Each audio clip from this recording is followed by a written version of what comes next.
Job hoofstuk 24. Waarom het die Almagtige nie 'n dag van afrekening vir die kwaaddoener nie? Waarom wag die regverdige te vergeefs op hom?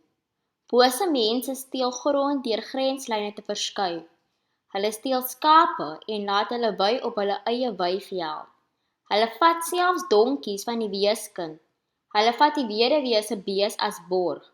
Hulle druk die armes uit die pad. Die behoeftiges in die land moet vir hulle wegkruip. Die armes moet soos wilde donkies in die woestyn sukkel om liggaam en siel aan mekaar te hou. Hulle soek kos in die woestyn vir hulle en hulle kinders. Hulle versamel veevoer op 'n ander se landerye en oes oorskiet trossies in die wingerde van die kwaaddoener. Snags lê hulle sonder klere in die koue, sonder iets om hulle toe te maak. Hulle is deurweek deur reën uit die berge en bondel almal saam teen die rotse verskuiling. Weeskinders word weggeruk van die bors waaraan hulle drink. Die baba van die arme word as borg vir skuld geneem. Armes loop kaal sonder klere. Hulle dra kos aan vir ander terwyl hulle self honger ly. Hulle pars olyfolie sonder om self daarvan te proe. Hulle trap die wynpers terwyl hulle self dors is.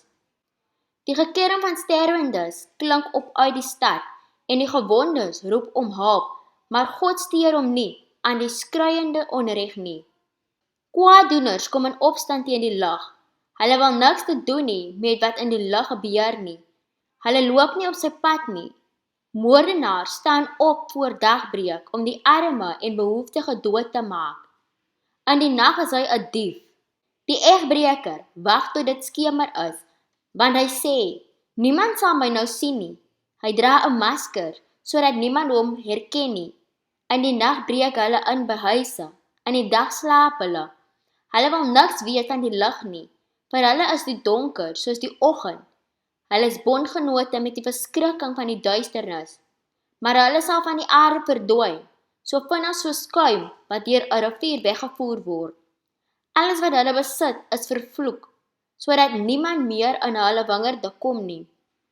Soos droogte en hitte sneeu laat smelt, so word sondaars deur die dood verteer. Selfs hulle maas vergeet van hulle. Hulle is kos vir die wurms. Niemand wil hulle onthou nie. Bose mense breek in stukke soos 'n boom in 'n storm. Hulle het die kinderlose vrou uitgebuit. Hulle weier om weduwees te jaag. God sleep die sterkes weg deur sy mag. Al is hulle gevestig, hulle het geen sekerheid in die lewe nie. God laat hulle miskien veilig woon, maar hy hou hulle altyd goed dop. Al word hulle vir 'n tydjie baie belangrik, hulle sal almal vergaan. Soos al die ander mense word hulle bymekaar gemaak en soos koring afgesny. Is dit nie so nie?